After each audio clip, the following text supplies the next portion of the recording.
Bismillahirrahmanirrahim. Assalamualaikum warahmatullahi wabarakatuh. Apa kabar semua? Semoga sehat dan tetap semangat. Di video kali ini saya akan berbagi materi yang masih berkaitan dengan evaluasi pembelajaran, yaitu analisis butir soal. Bagian pertama. Di analisis butir soal kali ini, sebelumnya saya akan menjelaskan dulu apa itu analisis butir soal, mengapa harus ada, bagaimana caranya, seperti itu. Analisis butir soal itu analisis yang dilakukan untuk mengetahui kualitas dari butir soal yang telah kita kembangkan. Nah, analisis butir soal itu ada dua. Yang pertama adalah analisis kualitatif dan yang kedua adalah analisis kuantitatif. Nah, untuk analisis kualitatif ini biasanya dilakukan sebelum butir atau item atau soal, perangkat soal atau perangkat instrumen itu diuji coba.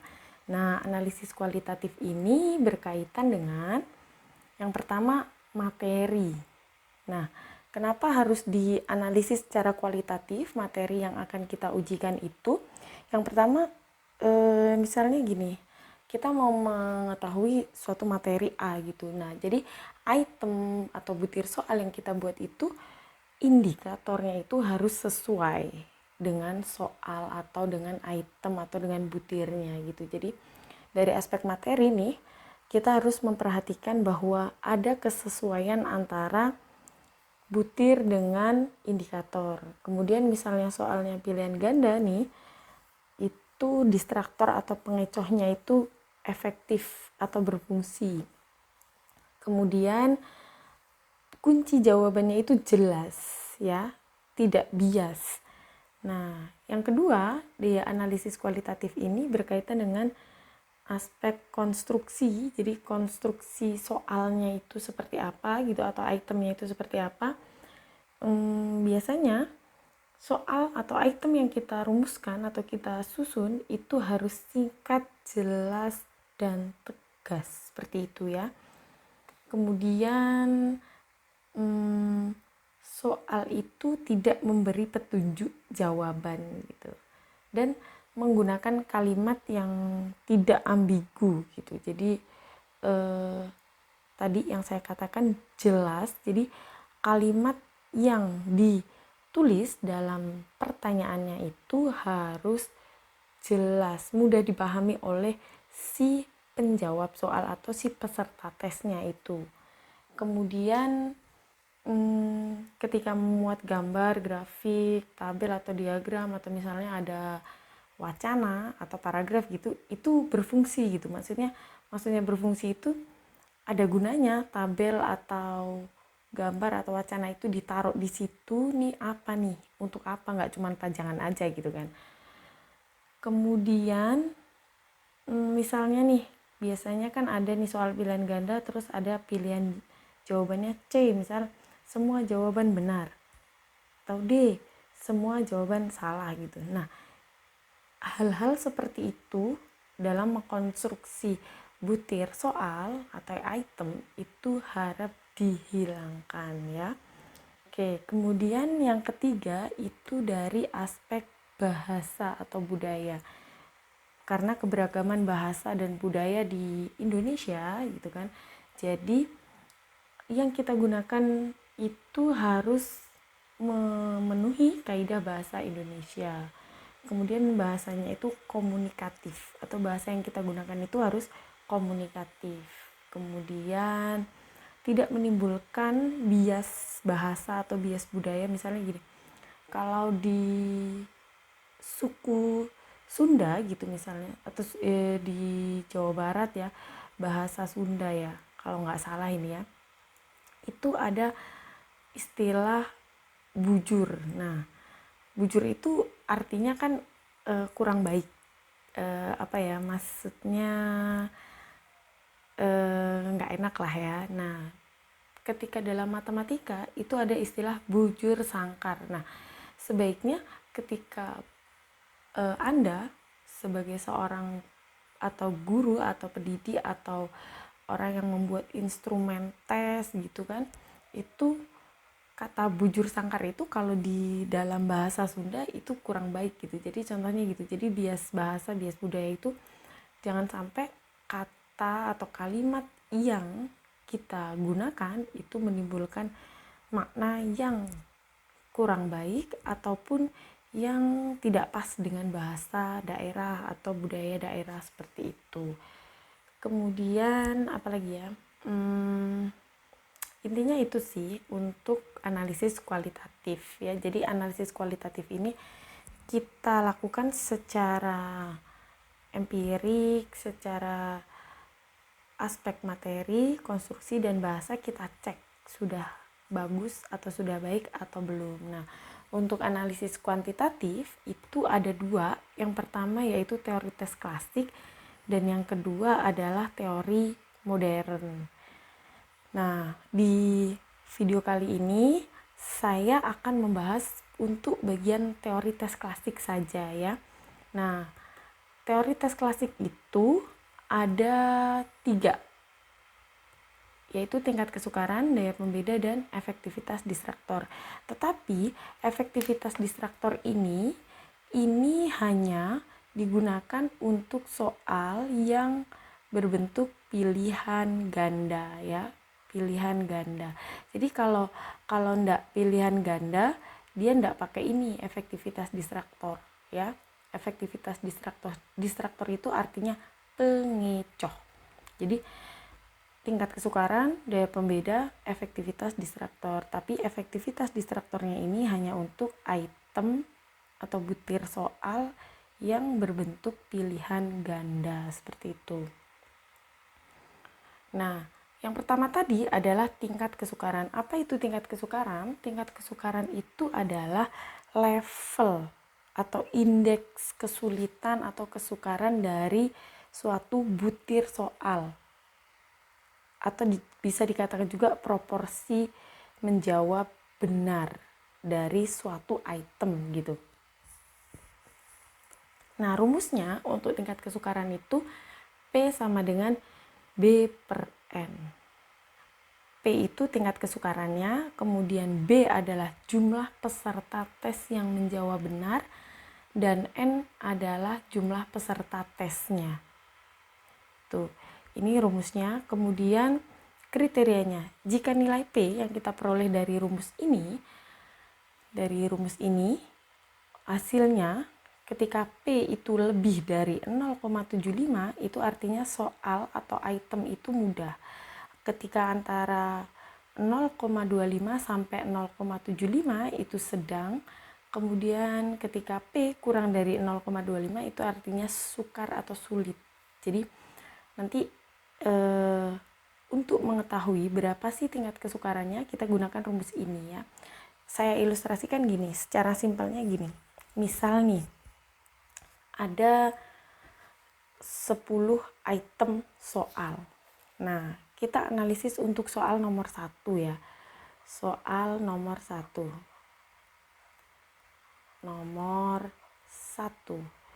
Nah, soal nomor 1 ini, misal nih, ada peserta tesnya itu, peserta tes itu ada 20 orang. Nah ini 20 siswa. Nah, kemudian ternyata nih di soal nomor 1 ini ada siswa yang menjawab benar atau yang menjawab benar itu ya. Itu ada misalnya 15 siswa. Nah, dari sini kita bisa mengetahui untuk soal nomor 1 ya, P untuk soal nomor 1 itu adalah B per N. B per N yang menjawab benar berapa? 15 ya, 15. Nah, berarti per N 20. Nah, artinya level kesukarannya itu adalah 15 per 20 atau 0,75. Nah, kalau pas 0,75 ini apa nih, masuk di mana? Apakah mudah atau sedang? Nah, karena di sini di kriteria ini kan ada 0,25 sampai 0,75. Ini kurang dari sama dengan ya. Jadi dia masuk dalam kriteria soal sedang. Oke, tulisan saya jelek, enggak apa-apa ya, mohon maaf ya. Oke, jadi soal ini sedang. Itu, seperti itu caranya, simple. Hanya saja, ini tingkat kesukaran ini harus kita hitung satu persatu dari setiap butir soal.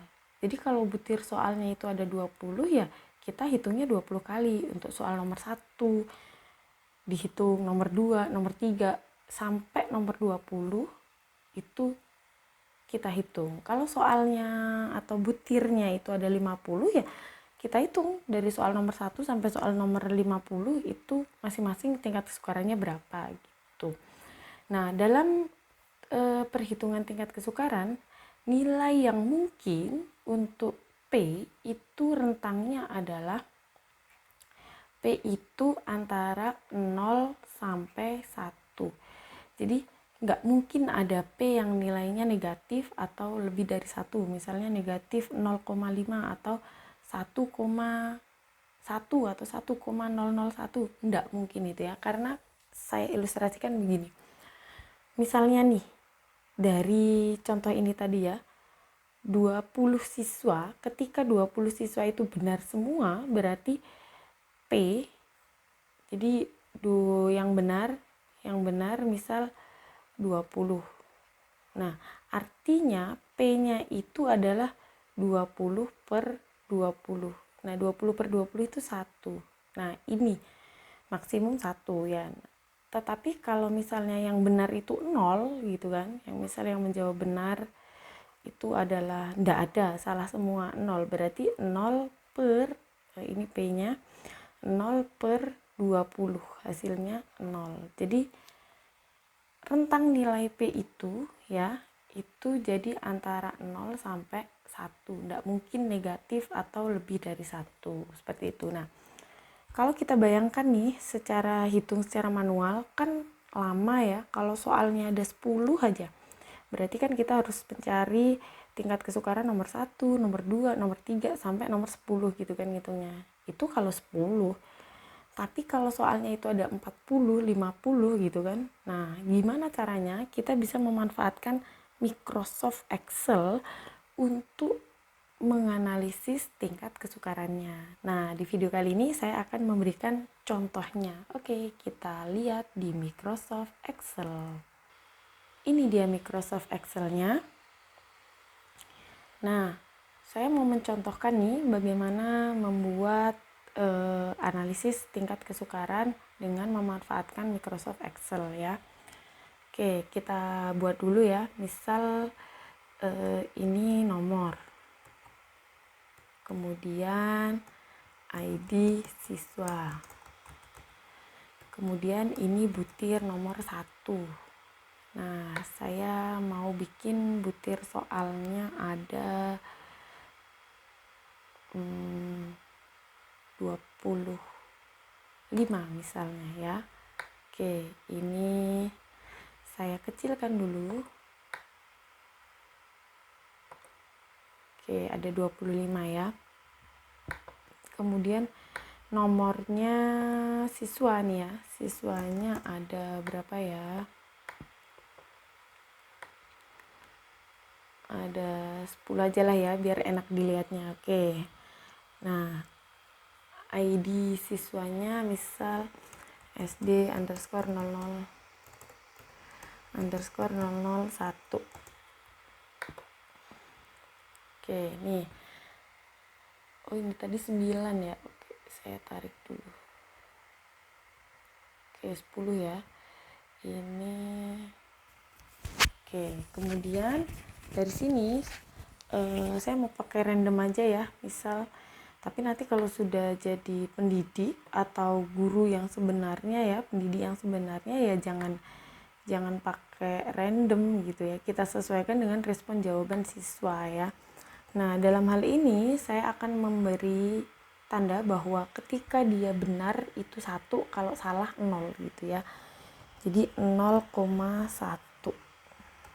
Ini karena di Excel saya itu run between, petunjuknya koma ya. Kalau yang enggak koma ya nanti pakai titik koma. Atau lihat di video saya sebelumnya tentang random data ya. Oke, ini kita tarik ke samping, kemudian kita double klik. Nah, ini dia datanya. Saya paste value dulu ya, saya copy paste value. Nah, dari data ini saya kan mau mencari tingkat kesukaran nih. Jadi ini satu, ini misalnya orang yang menjawab benar gitu kan. Nah, berarti saya cek nih jumlah yang menjawab benar atau jumlah benar. Oke, misalnya gini. Jumlah yang menjawab benar berarti kita jumlah aja yang di sini nih. Nah, kita jumlahkan berapa orang sih yang menjawab benar ini. Nah, ternyata ada 4 orang. Nah, dari sini kita bisa langsung mengetahui P-nya, nilai P.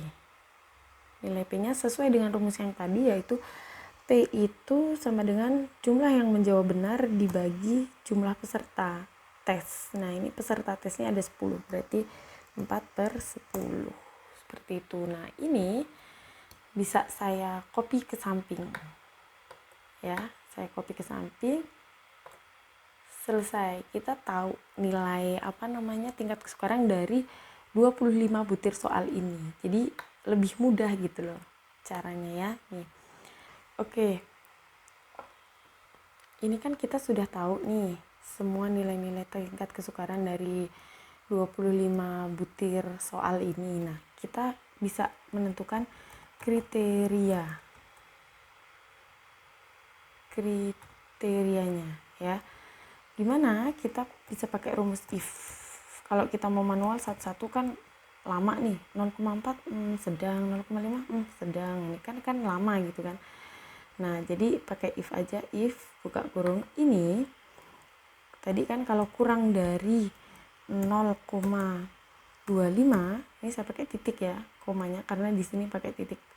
Itu artinya sukar ya. Kemudian if ya buka kurung, kalau ini dia lebih dari 0,75 gitu kan. Ini saya ambil yang bagian atasnya, itu artinya mudah. Nah, selain dari ini artinya sedang.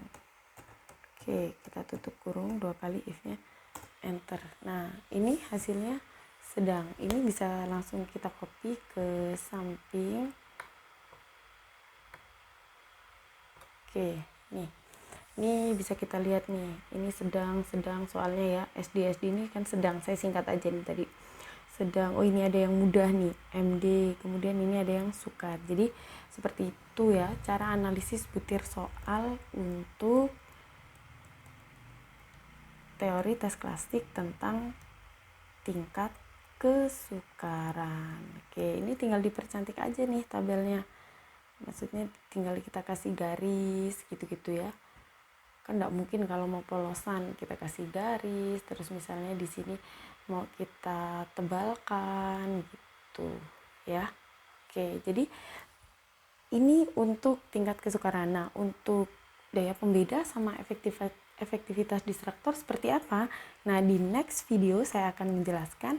Terima kasih sebelumnya telah menonton video ini, mudah-mudahan bermanfaat untuk kita semua. Mohon kritik dan sarannya.